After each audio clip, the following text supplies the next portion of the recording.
Hey, it's Michael Greco in Santa Monica, California.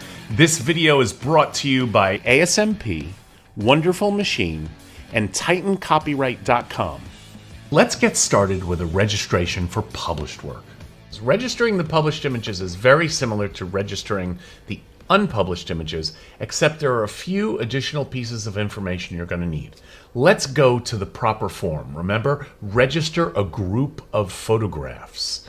Don't use standard application. Don't use anything else. Use register a group of photographs. So we're going to click that. We're going to start the registration. And the first thing you need to do is pick whether you're registering unpublished or published. Last time we did the unpublished. Now we're going to do the published.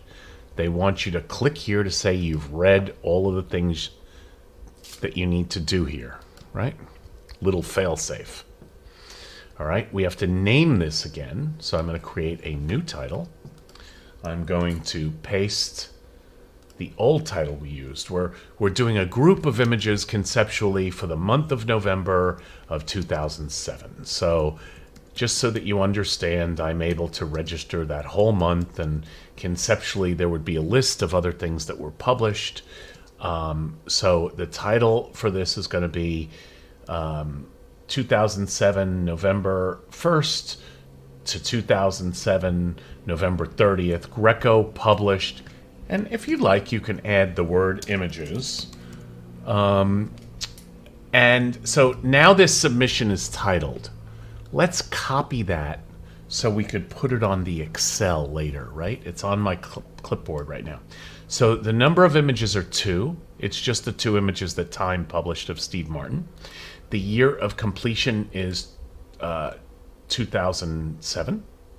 The earliest publication date in the group. Now, the thing about a published image is on the Excel. Let's go to the Excel for a second.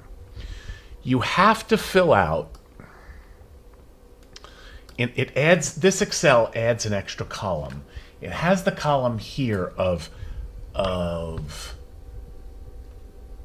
I gotta make it bigger. Even with my glasses, I can't read it.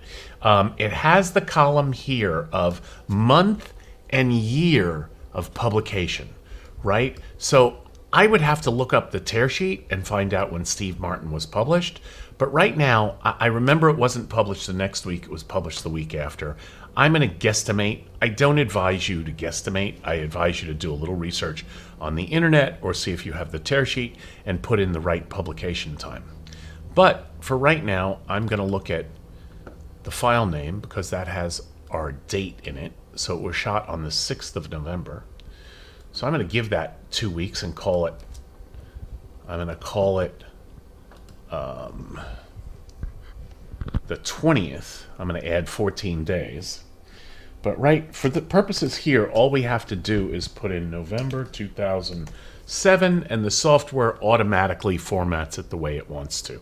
Now, since both dates for the 2 images are going to be the same, I'm just going to continue that down.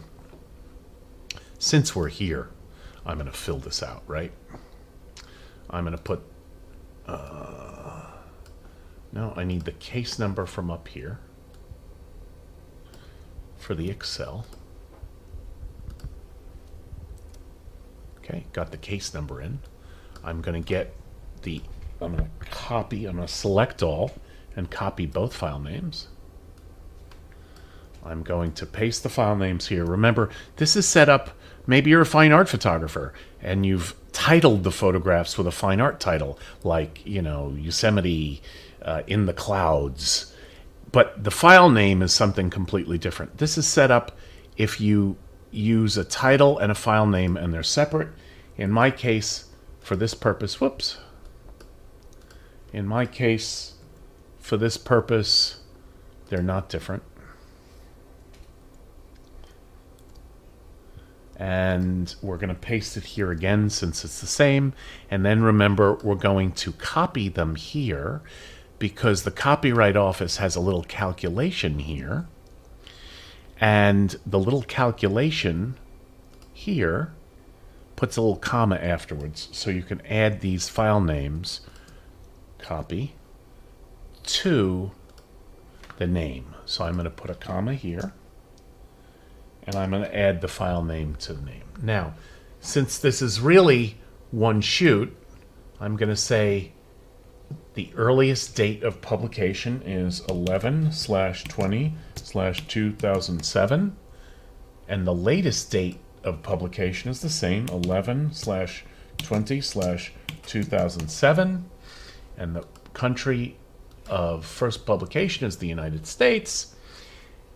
But you really, again, should go to your tear sheet and figure out what date something hit the newsstand, what date something was on the web, find out from your client, do your diligence to find out when something was first published.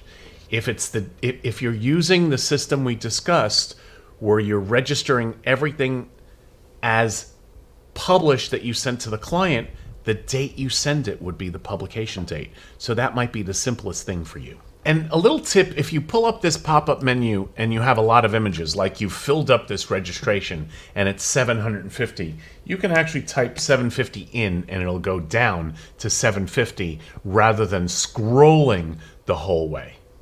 But for this purposes of this submission, it's number 2. There are 2 images. And we're going to save this. We're going to continue forward, right? We filled out the titles. It's going to now check here that the titles are filled up. Again, it wants the author.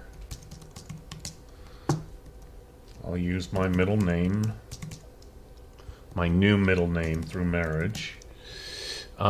Citizen of the U.S. Year of birth. We're going to continue this to the next one. Okay, so you can use the add me feature. Like for the claimant, you can just do add me. It already added me. And I'm ready to rock and roll. It never does the country. I don't know why. Even though you do it, it never does it. It's a little bug. I'm using Chrome. They say Firefox is better. You can try using Firefox. But it never picks the pop-up for country, maybe because it's a pop-up. But I'm going to put myself in there.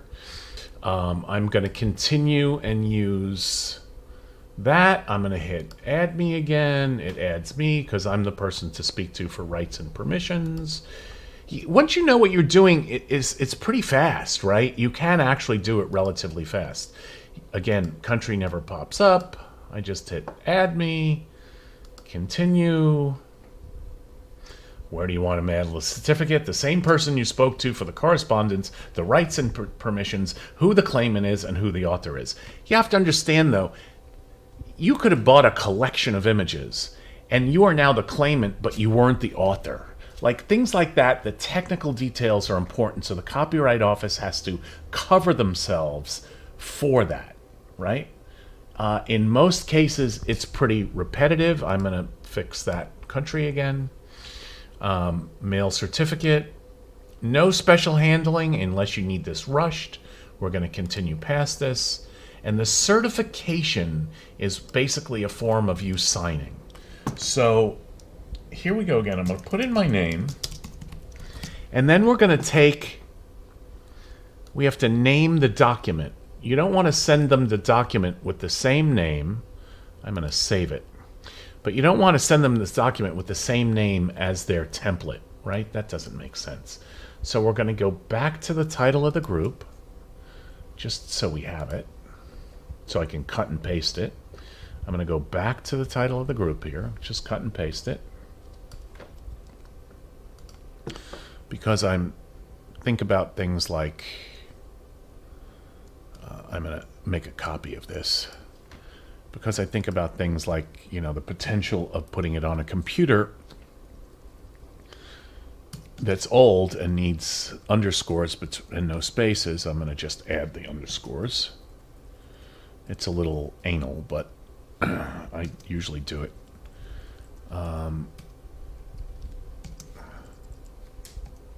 Okay. So now this is the file name, right? It's the same name as the submission. I'm going to select all. I'm going to copy that, and where the Copyright Office says certification, and I typed my name, but they obviously lose it if you leave the page, I'm going to put the file name of the list There it is. I have no internal tracking number, and I need to make no comments, really. So I'm going to hit continue. It's going to send me to, you're able to check the whole thing here, and you would then add to cart and pay for it. Now, here's how I get the folder ready again. Remember, these two published images of Steve Martin are basically one shoot in what could be the month of November of 2007's 10 shoots, 100 shoots, 20 shoots, right? And you have up to 750 images in that time period to register. So I'm going to put it in an overall folder for the month. I'm going to make a new folder. And I'm going to change it from unpublished to published. Okay, I'm going to put the Steve Martin selects in there. I'm going to put the Excel in there. And then I'm going to zip the whole thing. And this is what I'll be uploading to the Copyright Office right here. Now, I archive this stuff. I archive this stuff on both on my server. I have a server in the office, and it has copyright images, and these are things to register. These are DVDs, gold DVDs to burn, and these are things registered, and we keep electronic versions of everything up until we had the server. I also keep a hard copy. I burn this now. Watch this. I put this, I'm going to cut the name again. I put this in another folder of the same name, but I got to put these in so that when I file this, I have an overarching folder, and in it is the folder uncompressed of what I submitted and the folder compressed of what I actually uploaded. I always think about this as a legal record, right? I have a copy of the actual zip. I have a copy of the folder so you don't have to unzip it. Everything is right here. It's in front of you. It's, you know, if someone questions what the upload was, here I have a copy of it. So we always think about each contingency if something were to happen. So the same thing would happen with this. I'd copy this file name. I'd put it in an overarching folder, put the zip that I uploaded, the folder that I uploaded, and there you go. This folder has now both the unzipped folder and the zipped folder that got the actual folder that got sent to the Copyright Office, both for a legal record. I know all this sounds complicated and confusing, but once you do it a few times, it will become second nature.